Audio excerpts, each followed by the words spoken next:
Hey guys, I've been thinking for most of the day about how I want to phrase this video, and I haven't come across or come up with any good way to do it. So uh, here's a couple of thoughts. Um, it's been 5 years now since Robin Williams' tragic death, and for those who may not be aware, it was said that he suffered from bipolar disorder. And bipolar disorder is a very serious mental illness, one of the more severe ones. And although it's classified as a mood disorder, that name sort of tends to lend to the thought that it's makes a person sort of disagreeable or moody or something that is not as uh, tragically lethal as it can be. And as we found with, himself and Carrie Fisher and countless others who've suffered from this. And it's also a disease that I suffer from. And I can tell you that the depths of the despair that you can feel in this disease are incredible. It can drag you down so hard, so far, that you can't imagine there to be any better way, that there will ever be any improvement. And of course, we know that's not necessarily the case, that there can be improvement. Not everybody, unfortunately, responds to treatment positively, in the sense that medications don't always work for everybody. Some people, like myself, have a lot more treatment-resistant depression. Um, but for others, that's not the case at all. Other people, they can go on with a pretty normal life. If you put normal in quotes. Um, I think, I think though that I really want to just not forget how powerful this disease can be and how much we still don't know about it. And thinking about Robin Williams' death 5 years ago reminds me of that. Here's a person who died at the age of 63. He was in the top of his game. Money wasn't an issue with him. Uh, Social circles were not an issue with him. He could talk to pretty well anybody he wanted whenever he wanted to, and he was a very gifted communicator. But yet, he succumbed to this tragic illness that, like I said, can just suck you down so far. And I think one of the ways that it has its grip or gets its grip on people is it's pervasive. It'll last and last and last. Some people, because let me, of course, caveat that this illness presents differently in different people, of course, as many chronic illnesses do. But it's not uncommon for these depressed episodes to go on for weeks or months, some people even into years, without any reprieve. And to imagine having to sustain life when you just feel so incredibly bad about yourself and you feel so hopeless and the despair seems so irrefutable and dark. That's almost like a battle on a daily basis. And I try to get through it by thinking that I just have to get through today. And once I get through today, tomorrow might be the start of an improvement. And, it may or may not be the case. I know that the reality is that tomorrow might not be the start of an improvement. But it's the hope that I have to have for myself. Without that hope, I don't think we can keep going on. Many of us won't make it going on day after day. And bipolar definitely needs more awareness because it is such a lethal disease. It's only affecting approximately 1% of the population in a severe way. There's a little bit of debate about the actual percentage of the population, but whichever report you believe, at the end of the day, you'll still see that it's a very small percentage of the population that has to suffer from this. But it becomes tens of thousands of people when you start looking at, it by a country by country basis. And because it's relatively sort of subservient or uh, runs in sort of subcurrents. It's not something that people really want to talk about. It's something that's difficult to own, and it's something that can be hard to even just to put a label on or to get proper diagnosis of.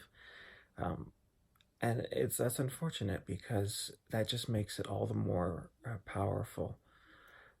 I sometimes think that bipolar depression may be similar to what people in dark isolation, um, as a form of torture, or well, yeah, torture. There's no other way to say it. It's not just just an incarceration or detaining somebody. But there's been, when we've looked at how detrimental keeping a person, trying to keep them uh, contained in a dark, solitary state, um, it's proven that the body can't go on, the mind cannot go on, and the mind and the body are one. This is not some sort of woo-woo magic. It's proven. It's well known. It's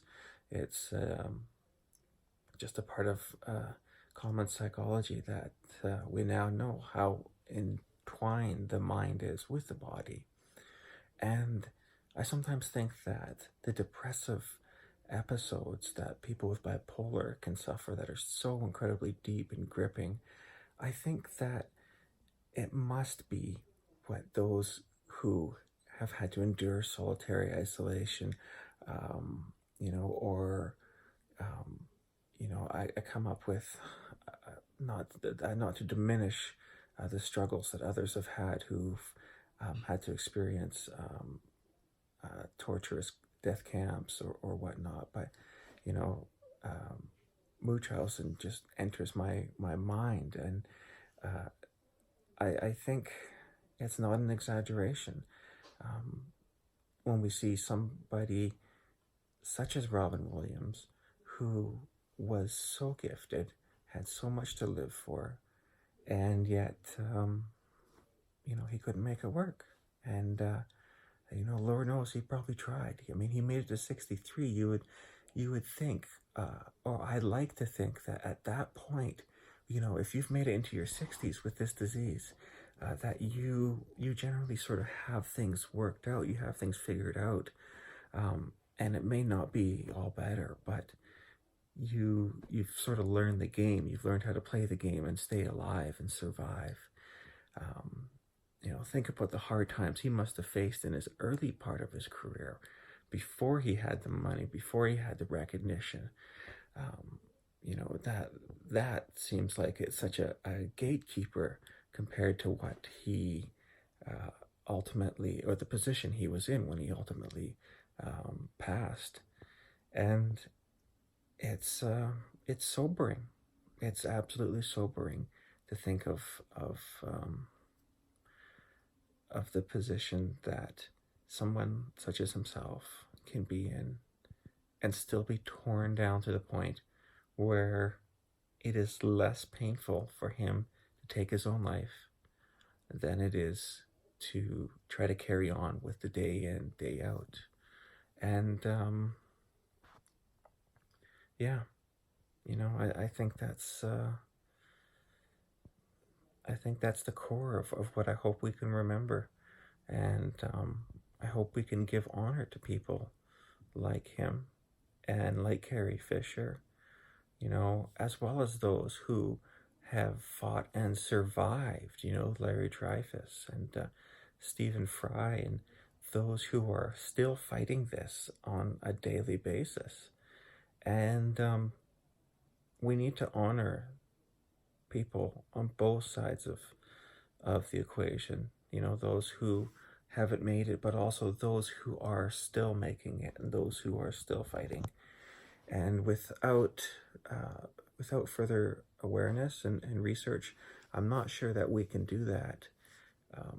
I'm not sure where the big steps go from here.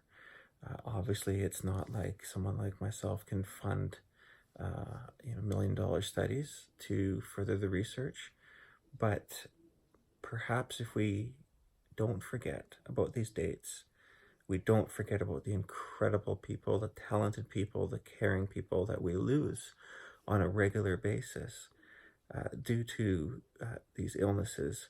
Um, maybe that can be our way and our legacy of owning bipolar disorder, and we can just go from there. So until next time, guys, uh, be kind to yourself. Try to take care of yourself, and remember that if you have this or you know someone who has bipolar disorder, you're not in this alone.